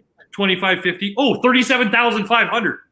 But part of that is when you and I were dealing no limit. Yeah. No limit was new in Edmonton. No limit came around when Chris Moneymaker won the World Series, right? And when was that? Like 02 or something 06. Like that? Was NHL strike, right? 02. I thought it was 06. no, because it was earlier than that. way before Oh, 06. okay. Yeah. Because it was, definitely before 06. Because 06, I was out of the casino by 06. Okay. Yeah. So anyway, it was all limit in Edmonton before that, right? And before Moneymaker 1. So we only dealt no limit for a short while before we were out, I guess. And that was part of it, right? 03. 03. We were closer. Yeah. is people learning the game, right? Mm-hmm. People aren't thinking, well, I'll just go all in to push them off the pot. Yeah, but the pot's $3. Like, what are you winning? The only person that's going to call you is probably going to beat you. So it was interesting seeing it come in because, I mean, some people already knew how to play just because they're in the game and they're part of the industry or whatever. But it was really different. It was a massive shift really quickly, which was really interesting. Which also made me sad because I was a limit player for all my career-ish. And I wish I could play high limit because that's what I enjoyed. I don't know if anybody watching or whatever knew. I played 15, 30, 20, 40. I mean, even when I went down to Calgary, I played the 30, 60 games. When I went down to LA, I played in 918, 20, 40, 40, 80. I'd play everything. I don't care because limit games, you know what you're going to lose. And that bet means something. When you're playing in no limit, that bet really doesn't mean much. When you've got, the relative amount of it just doesn't seem the same. And people don't understand the value of a bet when you're playing in, 1-2 no limit. But when you play in a 30-60 game and you bet out, $60 on the river, even if you're bluffing, people aren't going to call you or they're not going to try to suck out on you with hands that have been from before, right? I think people would argue with you on that though. That's the whole point of no limit is that you can push someone off of the hand. Okay. I get 30-60 versus 1-2. Yeah. For sure. But the difference I say with that is the value of when you're playing 1-2 and you've got $500, people will risk that $500, $200, $300 more. If I would love to see all of our regular 1-2 no limit players play with $100,000 in front of them, because that would change their game completely. I don't care. It would change anybody's right, and that's what makes it so much more interesting when you see a value bet that understands the value of an actual bet. And in limit, a bet means a bet, and in no limit, a lot of people don't think because they always think, oh, you're going to bluff or you can make that bluff or that. In limit, it's so much easier to make moves on pots and stuff like that, I think, because I grew up playing limit. Well, I mean, I prefer limit. I just prefer it for different reasons. But that's how I learned to play. So one of the, I don't know how many people, I really want to say his last name, but I don't, Jeff. It was Jeff. So I don't know if John actually knew Jeff. He might have been gone before that. I don't know.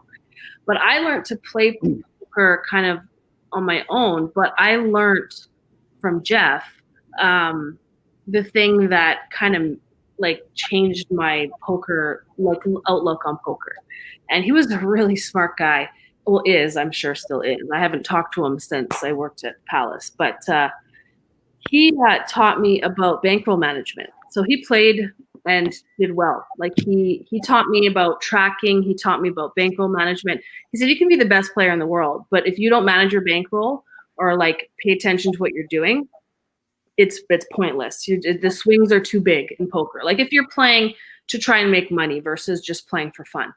And so at the time I was going to university, and so I started tracking and seeing my hourly rate and stuff like that, and learned a lot about bankroll management. And I made my tuition playing poker for a year, playing just 6-12 of baccarat, and that was because of Jeff. Yep. Because I did fine, I did okay, but it was because of him that I could actually do something with it for a little while. But after that, I don't know what it was, 9 months or whatever it was, 6 months to a year, somewhere in there, I hated the game for a little while. I hated it because it was like a job. I had to do it to help supplement my income. I was still working at the casino and playing poker, and I hated poker after a while. I didn't play for a long time, and then it was no limit, and I was like, I don't love no limit because I play for fun.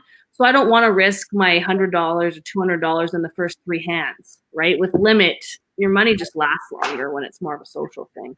See, that was one of I kind of agree with you. I was in casinos for 19 years and lost money everywhere. But I kind of always thought gambling was okay, I'm just going to go out and it's some fun. And I avoided games where it seemed like it was work. You know, like blackjack, where, you know, like, hey, you should card count. I'm like, I don't want to do that. It seems like work. I'm coming here to get away from work. I just want to have some fun. And that's why I always like, and I avoided poker because it's like, oh, you have to think. I'm like, I don't want to do that. I want to drink, have a laugh, and just be a goofball. So that's why I used to like playing, you know, roulette and craps, because you just like, just goof around. But blackjack and poker just seem to be like hard work for me. And I'm like, I don't want to work. I don't want to spend hours in the casino working and trying to grind out some kind of. I'm like, you know, at the end of the day, I could be making more money just going to work than I could be like trying to grind out it. So yeah, I never used to do that. I mean, the comment you have, I don't know who made this comment, but this is Joni. Joni. So sorry, love dealing every game but poker. I never got a hand to beat those whining men off my table. I would venture to say that for the most part, most dealers feel that way about poker. That was my experience. Like, there were people who liked to play poker and had a good time and stuff, but especially on the dealing side, most people weren't. Like, Alex loves dealing poker. I really enjoyed dealing poker, but for the most part, people were like, "Don't put me in poker. Don't put me in poker. I don't want to be in poker." So yeah, but we really enjoyed it, and, you know, got to do some cool things because of it. So. No, that is awesome. And I was one of those guys that I like poker for a certain amount of time. But if you keep putting me back there, I just get annoyed because it's the same players, it was the same boys, it's the same thing all over again. And I'm like, you know what? Okay, Jules, shut up. I'm done. I'm done. You know what? Get me off this table. I mean, it's funny that you say that, because that's one of the biggest things that I loved about the game, is that I got to see the same players, because everybody knows that I was a player. Like, I played. I love the fact that I was considered a dealer player, because if anybody knows, poker players that are dealers are usually terrible because they don't understand the game. They, you know, because a lot of dealers will always gamble, and they are terrible gamblers. They really are. Almost every dealer out there is a terrible gambler, because they see the ups and they always forget the downs. Like, forget about that stuff. Yeah. Just see people. Who cares if somebody just lost all their money? I saw somebody won $100,000. I'm going to do that. It doesn't work. But for me, I love the fact that I got to sit down at a poker table and look at everybody and understand and see how they played, learn from them, and pulled things from their games to put it into my game. And then I adapted my game. If anybody's ever played poker with me, no one's ever really figured me out, because I can't figure myself out. So it really comes down to just like I love the fact that I could always go out there, and it would be, as much as it was the same people, it was always a different scenario, because there's never a same hand in poker. Blackjack, there's always the same kind of hands. Craps, there's always the same kind of stuff. You're always going to see somebody throwing a hard way. Yeah, they get so they get it on a $5. You know, they get $5 instead of a $4 or $4 or whatever. But in poker, every hand is going to be slightly different. That's what I loved about it, because it was such a variety. And yet you get people like Mike where they're like, it's the same thing every single time. But it's not to me, because for me, I got to see the variety of everybody, how they played each time, and every scenario that played out differently. So Karen Grattan, she posted this comment with the 000s. I don't know what that means. I was kind of hoping that, I thought, I never dealt poker, so I have no idea what. I was like, is this a poker reference? I don't know. So I just kind of like, well, what does that mean? So I don't know. Karen may be drinking. We're not sure. I mean, like, unless she's calling one of us. She's guessing yeah, she's been she's guessing the roulette payout. I'm sure she'll let us know if she's still here. Yeah, I also like Mark's comment there. Yeah, that's not a podcast. I mean, people would have to, you know, if everybody hates poker, then that's not going to go very well. Yeah. But, I think that, you know, something that I think Jay Lee talked about, I think Lars touched on this, I think Quan talked about this, is, and I know that this was before my time too, but definitely like late 90s, early 2000s, but a lot of you guys started a little bit before me too.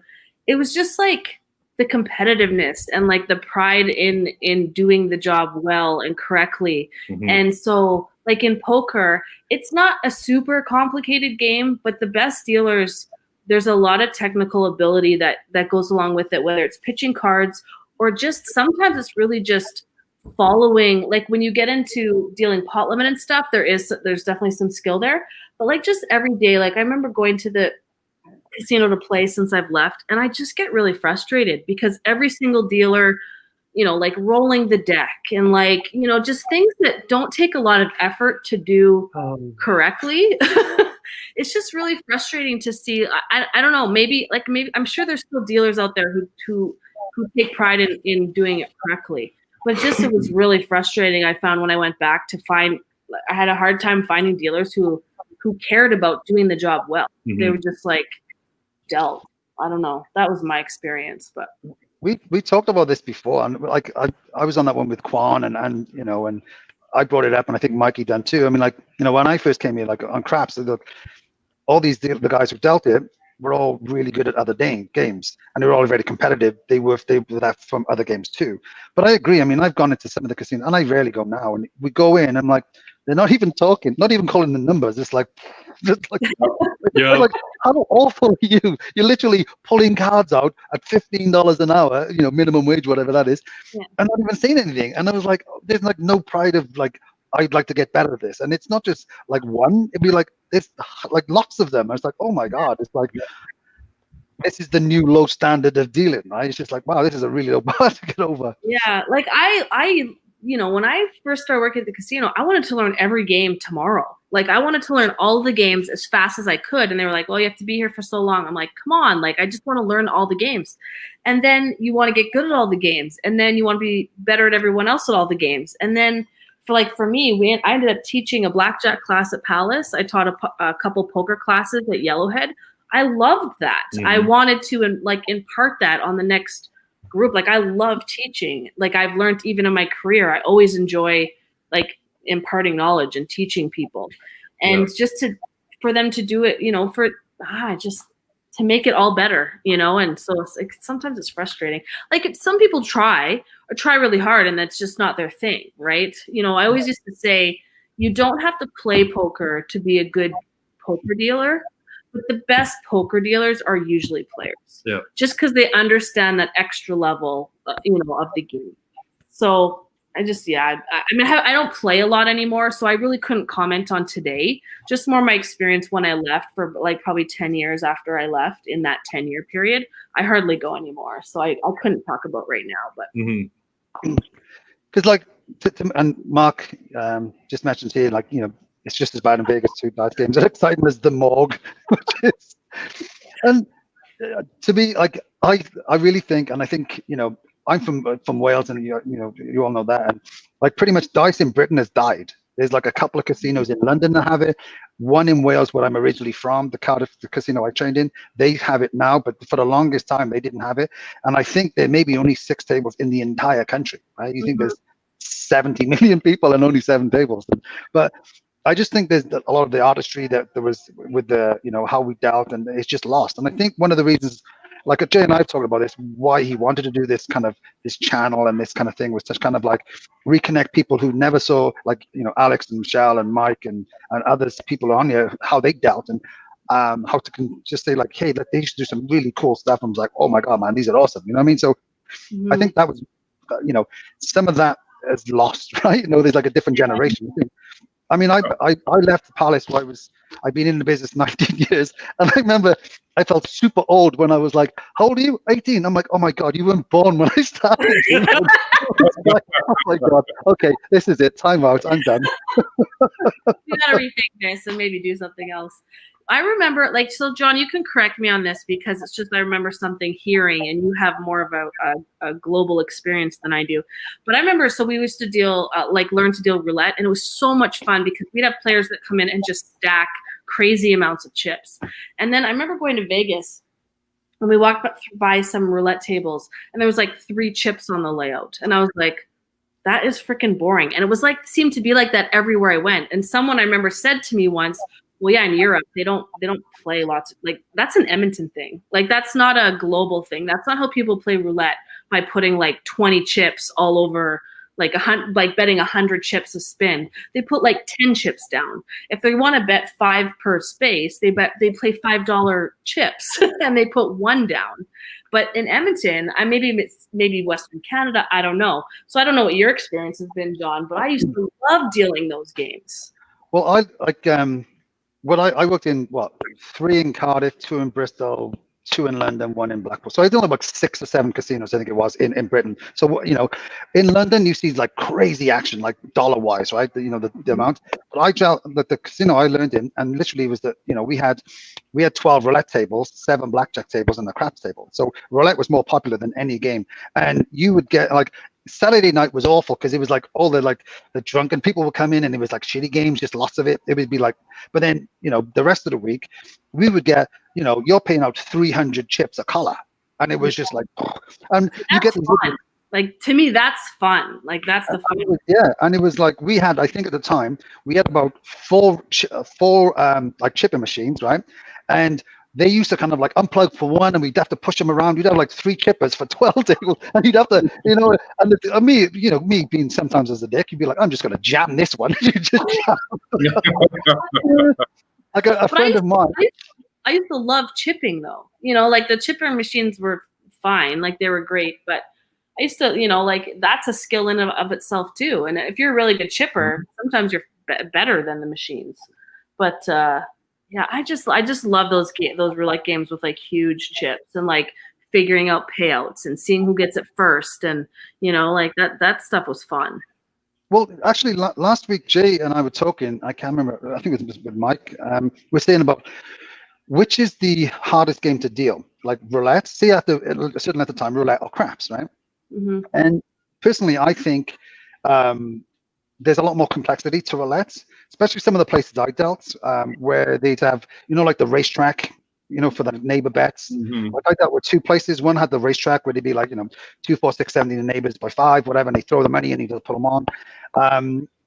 And people would, they would put the chips out, and then they would throw you these call bets, and you'd have to put them up. And another place I dealt, it was kind of like llamas, like little llamas, and they'd have like the number in the middle, and they'd have the neighbors like north, south, east, or west. Yeah. And they'd kind of be like 3 little platforms, like so first, second, third, dozen, and they'd be all there, and you have to pick them up. And then you just kind of mess with the person taking you up on break. You just mix them all up. So when they're trying to do it, you're like, "Well, that's the wrong one." But it was, yeah. Some of them, like South Africa, years ago, when I was younger, a lot of my friends went to work in Sun City because that was like the big place to go, right, for British people. But I never went because of the whole apartheid thing. I was like, I don't want to go there because I don't really agree with this. But the action there was like insane, like unbelievable. Like they said, like you'll see nothing like that, like in Britain. Like they have like maximum bets and on roulette and things like that. Like 70 to the max and all that kind of stuff. It was just like insane. I mean, I remember learning them, but I never ever saw anybody bet them because it was like a huge bet, right? Yeah. But I think you talk about craps versus roulette. I mean, they both have their merits. Like I think you could probably debate that, if you had the right 2 people on either side, you could debate that until one of them shot each other. But it's different, right? Like craps is very, very much an artistry, right? Like it's not just brain power, right? You're also like there's like how good your hands are is really important in craps. It's not as important in roulette. Stick calls, right? That was always the thing I found the most intimidating. Like when I was in my 20s, I wasn't a naturally outgoing person, so I was always like, oh, don't laugh at me, I don't know what I'm supposed to say, but I loved the handwork, like getting good at working with the chips. Like that to me was so cool. So there's a lot more facets to craps, I think. Whereas roulette is a very like math-driven, technical, less hands required. So you can make the case for both. They take different skill sets for sure. I asked Jay this, and so which chips did you prefer to deal with? Sometimes you'll get those plastic ones with like not slippery ones, not the heavy slippery ones. Those ones are freaking terrible. I hate those chips. I hate those. Poker chips, clay poker chips. Poker chips. I have a quick question, John, and I don't know, I don't remember where I heard this story because, of course, over the years I've heard so many, but I remember somebody was telling me that they used to pay out to the dime in craps. Oh, yeah. In England or something like that. Yeah. And there was one guy, like, they were talking about this one guy that was probably one of the fastest, most incredible dealers they've ever seen, where he would have all of the payouts done before, like, the dice were being pulled back in. And that's how fast, like, he was cleaning chips in between, like, rolls and stuff because he would get bored. He's like, okay, I'm done everything. I'm just going to clean this chip off. It turns out he was medicated on it on stuff. But he was like, but he would pay down to the dime. Is that correct? Well, in when I was there, things may have changed, but I learned on craps multiples of $1.25 and $1.50 on a 6 and 8 and $2.50 on a 4 and 10. But we couldn't buy. You can't buy bets. You know, like you pay the commission here, so you buy the 4 or 10, and you pay $1, and then every time it comes in, you pay back whatever 5%. Yeah. It pays 9.5 to 5. So there's no buy bet there, and it was mental. I mean, like, and if you want to bet like the numbers that wouldn't come up, it was like 11 to 5, 8 to 5, 5 to 4. So the math going on was crazy, and in weird minimums, it was, and like high low, it's like 33 to 1, and we had an extra half on the hard ways, but yeah, so you know, I dealt with like $2 minimums and stuff like that. So we had 20-cent chips, you know, like paying like, okay, this pays. Yeah. That's probably what he was referring to, because I remember, and I can't remember, I'm pretty sure it was on the cruise ships, and they had like, there's like 10 different chip stacks in front of them, and they're like, and this guy was just like, he could have a full conversation with like whoever while doing this. His hands are just like, we had, I worked this one place in Bristol, and they had, it's also the same as in Baccarat. Baccarat, there was no commission there too. They call it punt the banker in Britain. But what they do, they end up paying like a commission, you know, like it pays 19 to 20, so there's no commission. So they had they had 10-cent chips, like 10p chips, whatever, in this one casino, right? And so you could see that, you know, and there was no tipping back then, so they would just keep and they'd walk around it, right? So I remember this one guy, he came and he was playing. He had all these 10-cent chips to make this cheap bets, and so he's playing, and he was horrible. I didn't like him. And anyway, so I'm dealing away, and I looked down. I'm like, what? There was a big stack of these 10-cent chips, and he'd taken them and he put them in the rack, and he was right next to me, right? And I was like, son of a gun, he just stole that. So I was like, and I hated him anyway. I was like, right. So I turned around to the boxman and I went, I can't remember his name, this punter's name. And I was like, he just punched me. And he went, what? I'm like, yeah, he just punched me. And the guy's like, no, never. I went, yeah, he did. And the guy on stick was a friend of mine. He's like, yeah, he did. And he was like, he just made it up. And they were like, what? So the boxman didn't see nothing because they wouldn't watch me. He was watching the other end. So they're like, okay. They got management in and they came and got him. I think his name was Charlie, something like that. So anyway, they come and got him. They dragged him out, banned him for life. And he was, as he's dragging this guy out, they're like, I'm going to kill you. I'm going to kill you. Next time I see you, I'm going to kill you. And I was just laughing. I was like, oh, I'll show you. So anyway, he gets kicked out. And about 3 weeks later, I'm walking down like downtown Bristol, and I'm walking with my friend. I'm like, oh my God, look who that is. And it's the same guy. And he's walking towards me, and he sees me, and he was like, he was sort of like, well, where could he go and hide? I was like, wasn't going to do nothing. I was like, what is he going to say? But yeah, it was so tricky. I mean, like, having the buy bets and whatever, like the commission stuff, that made it so much easier to deal. When you had to do, like, I know someone, when I trained for Baccarat, they trained me on paying out with 5 like nickel chips. So how do you pay out a 19 to 20 on a $37 bet? I was like, and then they say, okay, you use the chips. Okay, you get, you use 3 nickels, and then you go up, and then you can do it up in the commission. It was like, that's a lot of unnecessary math and chip work. yeah, but it was crazy. I used to work in this casino in London, and they had the full size like Baccarat tables or punt the bank or whatever they called them back then. But they had like the pallets, the guy, and they get the cards, and they used to run it like a craps table, like all the calls and stuff like that. And it was so cool. And when I used to sometimes our game would be dead, and I'd watch them, and they'd have the guys standing at the back and the person on the pallet sitting down. And I was like, man, that was that I would have wanted to deal, but actual regular Baccarat, I was like, it's like no. No. Player show 6, bank show. I don't want to do this anymore. I actually always got scared to deal Baccarat because I dealt it so infrequently in my career that, like, when I would end up there, I was like, I don't know if I'm going to remember the draws, like the rules. Like when this started, this video, this stuff that Jay Lee's been doing, and people were talking about tiles, I was like, I wonder if I could deal tiles. I wonder if I could even play tiles. I could play like tiles. It's been so long because I used to love dealing tiles, but I don't know if I remember the rules.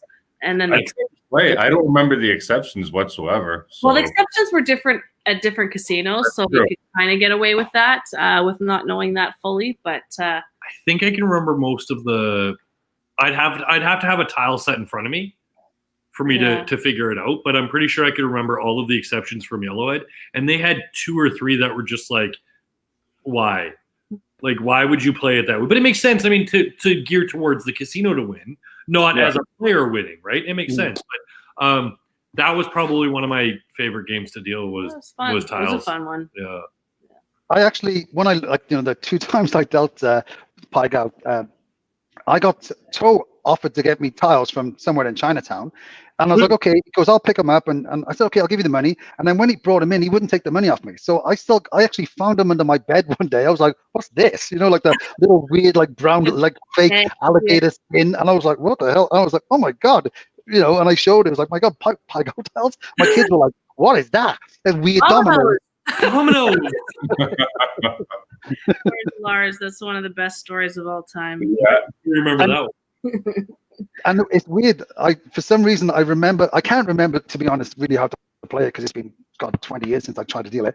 I can remember the long 3 exception because Lars told me about a rubber band. It was just like, and okay. I don't know why it was stuck in my head, but for Lars, like, oh, it's like a rubber band. You do this, and it's like, I'm like, oh, okay, long 3. That's you. That's funny. Yeah, that was one of my favorite games to deal though, and it was funny because every time I'd walk up to the Pie Goat table at Yellowhead, it was a stand-up 2-sided table. So there's one person that would do the washing of the tiles, and, there was one and on then each you'd push side. it out, right? Yeah. So every time I'd walk up, people that didn't really know me would be like, oh, and they would you'd hear, Guai Lo and stuff like that. And you're like, oh, I know what you're saying. And then I'd lean over and I'd reach over the tiles. And if anybody that has dealt Pie Goat before, you can feel the tiles. So they'd be sitting beside me and I'd feel the dead hand of the tile. And then as the hand is finishing, I'd flip it over and have it set for them. And they're like, what, you can deal this game? Like, what? Like, this game? I'm like, oh, yeah, trust me. And I also lost lots of money playing that game, too. Because I don't know why. It's a pushing game that you lose a lot of money on. I don't get it. Yeah. But yeah, I love dealing Pie Goat. That was another thing that I enjoyed that. Oh, for sure. So is Pie Goat still in all casinos? Like, they still have it? Because I don't know. The last time I was at Yellowhead last time, 2 years ago now, they still had it. Yeah. And it was a single person table that you dealt with. Sometimes you'd have somebody with you, but you were typically dealing by yourself there. They had the best table originally, where it was a 2-person stand-up. It was a good setup. They have it is. I forgot about that. They did it. They had a person on the other side of the table, and so there's 3 aside or something like that. And the number 4 was always missing. Yeah, of course. Yeah, that was because at the other table, I think it was. I don't know if it was still like that now, but at Palace, it was always just one person sitting there watching. Yeah, it's like, oh, this is fun. Exactly, yeah, you deal 15 minutes in the hour or 30 minutes in the hour. He's like, okay, well, yeah, it was. Yeah. And I think if you were with Toe, he usually just got to deal. Yeah. Oh, your mom said Starlight has it. Okay. Okay. Oh, Starlight so they do has have it. Yeah. Yeah, I mean, you have it. River Cree did not have it when I was there. Okay. The last time I was out there, no, they didn't have it for sure. I mean, it was a while ago now, but that was when they opened. Yeah. They didn't. Yeah. No, I don't even think they had it when they opened because I don't remember ever dealing it at Cree. Yeah, I don't. Yeah. I don't think they ever had it. I definitely never dealt it at Cree. Now I want to play. I'll go to Starlight when it opens and sit down. Yeah. I don't want to touch those tiles though. That's gross. I'll wear rubber gloves into it. Gloves. I remember when they sent a player home from the Palace off the Pie Goat table because he smelled so bad. And I can't remember who the dealer was.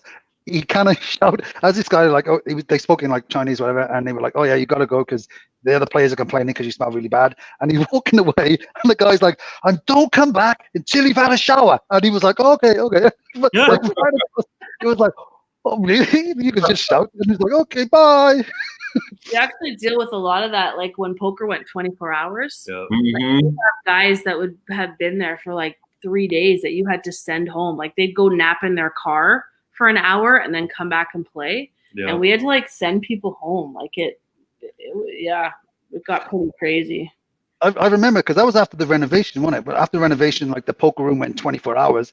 And I remember seeing people like, yeah, you'd see them on a Sunday and they'd be like, yeah, I came in Friday and I've been here ever since. You're like, you haven't been home? Where have you been? Oh, I fell asleep over there for a bit. Yeah. Yeah. I mean, they feed you like once a day for free, and there's couches, so like you could just live And there. you get free water and pop and coffee. So I Yeah. mean, you're set. You could live there. Some of them probably did, I'm sure. Yeah, it happened. Yeah, somebody just said I taught the cards at Cree, no tiles or Sentry. I knew they had Pagao cards there, but yeah, Pagao cards isn't even close to the same. That sucks. Yeah. I mean, it's fine, but Yeah. it's not the same like novelty as the tiles. Nowhere near the same. Yeah. No. So we've been on for an hour and 44 minutes. These never go for an hour. Yeah. like everyone that's been on. It goes by really fast because I mean, like part of it, like for me, like is I love you guys. Like I Yeah. could just sit here and talk to you guys all night. Like one of my first trip to Vegas was with Mike. It was with Right. Mike and Lars and Sterling. It was one of the most memorable, funnest trips I've ever had in my entire life. Do you know what? You'd have to excuse me. I'll be right back for this one, okay? Because I was gonna bring that up. I'm gonna fill my water too, but I'll be right back. Okay. It sounds like Mike's going to bring back some memento you stole from the Right. first trip to Vegas. I wouldn't doubt it. My guess is a Corona bucket. Yeah, That's my guess. I was gonna say my Corona. I'm pretty sure it's gonna be a Corona bucket, but that So I'll tell a quick story about the trip that like talks about the trip. Even though Mike's gone, it won't be a big deal for him if you can't hear. But so I was, I think we figured that this was in 2001. I think is what we figured it was, and so I would have been 22, and so we drove. The four of us drove, and we drove straight there. Lars did most of the driving, and so I was living at home at the time, and my dad's like, so where are you going? And I'm like, I'm going to, because I'd never been like on my own trip, like when you're 20, it's kind of the first time you kind of go on your own trip without your parents. And so I was like, I'm going to Vegas. And he's like, and who are you going with? I'm like, Mike and Sterling and Lars.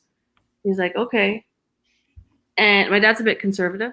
And he's like, and how many hotel rooms is there going to be? And I'm like, 1. He's like, okay. And how many beds is there going to be in the hotel room? 2.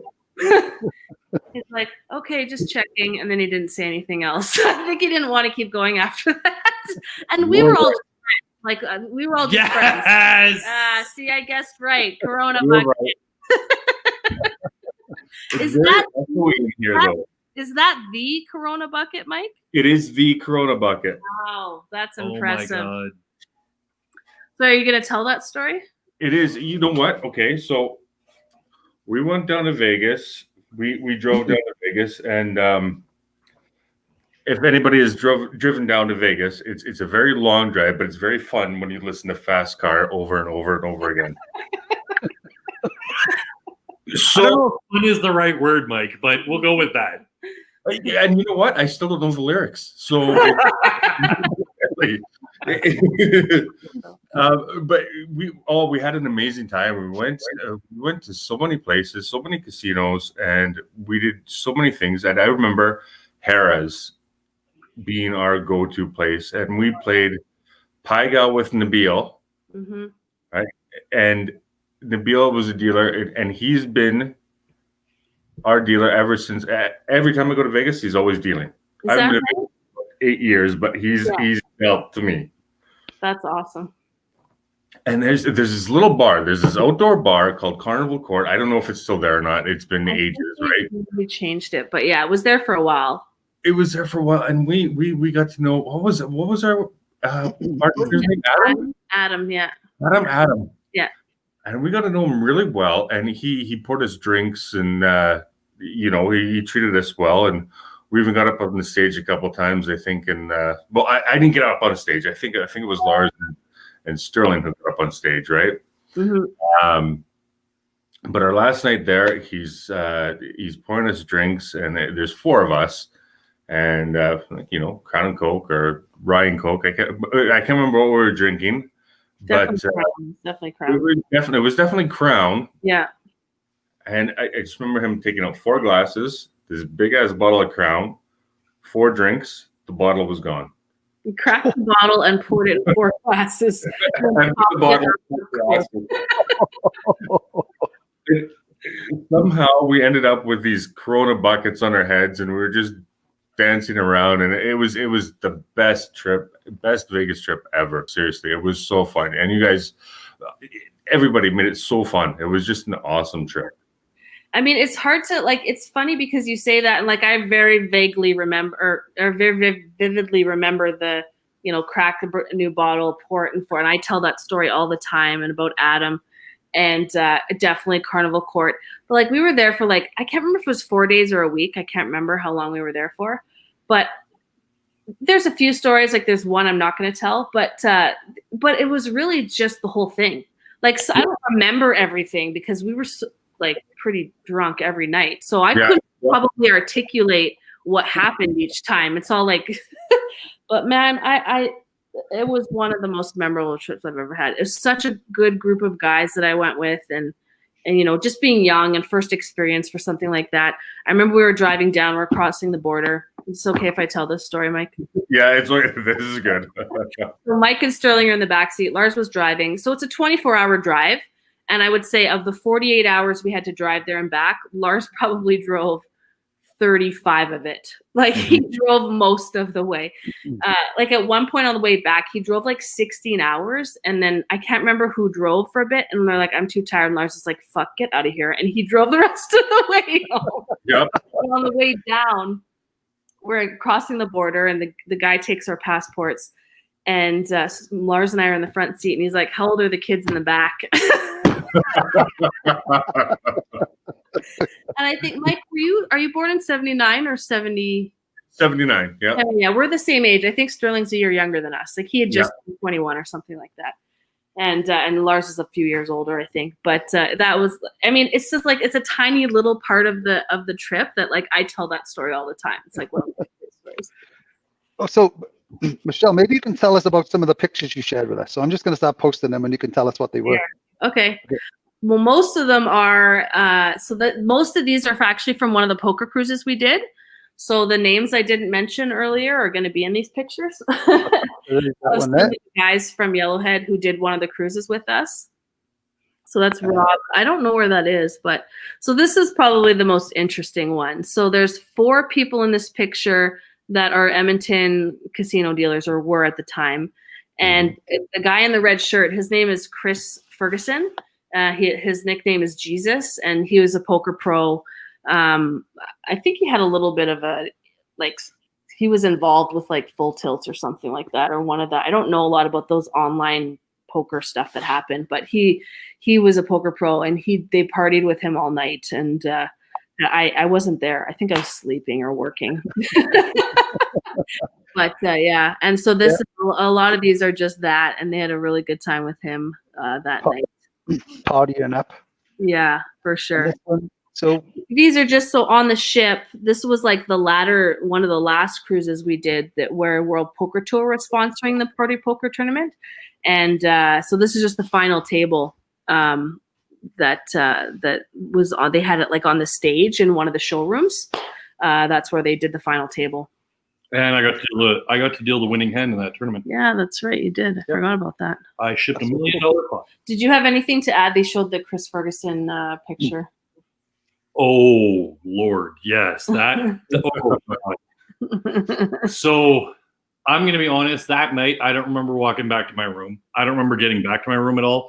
I was drinking what I like to tag now as fire water, which is Grey Goose and water, and I was walking around with a liter bottle of it. And so that was the night that I realized that it doesn't matter who you are, what you look like, how you act, what you do, how much money you have. If you can dance, you can attract attention. Because if anybody knows Chris Jesus Ferguson, that dude can dance like a mother. Ooh, wow.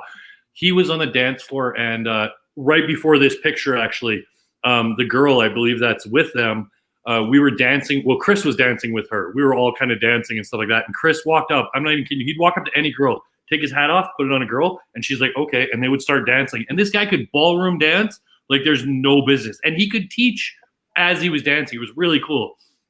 And he was just a really nice person. He sat and chatted with us. Like, you can ask any of the guys in the picture there. I'm sure they remember. He was just down to earth, and he just wanted to have fun with us. Like, as you can see him pointing at me there, that was him. Like, he was a really cool guy. Mm-hmm. And that's one of the thrills that I got out of dealing on those cruise ships, is getting to meet people like that. Like, I joked around with Daniel Negreanu.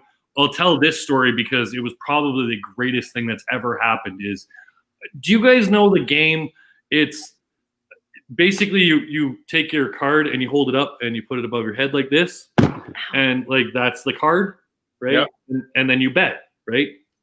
And so as that's going on, I'm watching this game, and in this game is TJ Cloutier, Daniel Negreanu, Scotty Wynn, Doyle Brunson, or was Doyle in it? No, the other old guy. I can't remember his name now. There was like 10 big names in this game of like high limit pro poker players, and they're playing $1, $2 no limit, and they're playing that game. Okay, and TJ Cloutier is like, this guy's 70 years old. He's got a card in his eye like this, and he's looking over at Daniel Negreanu. He's like, I raise you 8. And Daniel's like, I don't know, TJ. I don't know. And they're looking at each other across the table, holding these cards. And this is like a 70-year-old guy. And they're betting $8 and $10 and $20. And they're like, all right, I raise. And he's like, I got a 2 of clubs. Oh, damn. And it was just like, that was the most entertaining stuff I've ever seen. And then watching Scotty Wynn sit down at a 4-8 game and raise every single hand for probably 35 minutes straight. And he's racking in pot after pot after pot. And then he goes, see ya, baby, I go now. And he grabs a drink and leaves. And about 20 minutes later, this girl walks over and goes, these are Scotty's tips. I'm going to pick them up. And we're like, all right, cool. Like, sure, you're Scotty's girl. All right, that's cool. But like, watching these guys play 4-8 is like, if anybody knew high limit poker players in Edmonton, it was like watching rest in peace, Keith Dyer. And I'll say his name. He has passed away, but he was watching him sit down at like a 3-6 game was the most entertaining thing in the world. But he would do it once in a blue moon. And it was almost like you're watching a giant sit down at a little table, because just his presence at this table was like, holy crap, you're a pro poker player sitting down at a 3-6 game. Now imagine watching guys like TJ Cloutier, Daniel Negreanu, Scotty Wynn holding cards up to their forehead and betting $10, $20 as a joke. Amazing just to be able to witness that. Mm-hmm. That's cool. Oh, I just want to post this one because I think it's a really nice picture of you. Michelle? Yeah, so that's Carrie. And I mean, anyone who knows Carrie, like, she's one of the best people on the planet. I love her to bits. One of the greatest pit bosses ever. Yeah, she, I don't know, it was probably early 2000s. She was like, that she left, like she's been out for a long time. But if you need a mortgage, I can hook you up with her. She will not steer you wrong. She that's not like a casino event that, you know, we've tried to stay in touch. We don't see each other often, but I don't know, at least once every couple of years we try and get together, and she's just one of the best. I have a quick question for both Jon and Mike, because you guys have been in the industry as long as we have. And even in my everyday work now, I still come across players in public. Do you address them? I always give them the look and wait for them to address me, because I never want them to be like, how do you know that person? You don't want to out them as a casino player. So as a gambler. I'm curious, how do you guys approach that? I remember one time. Oh, Mike, you can go first.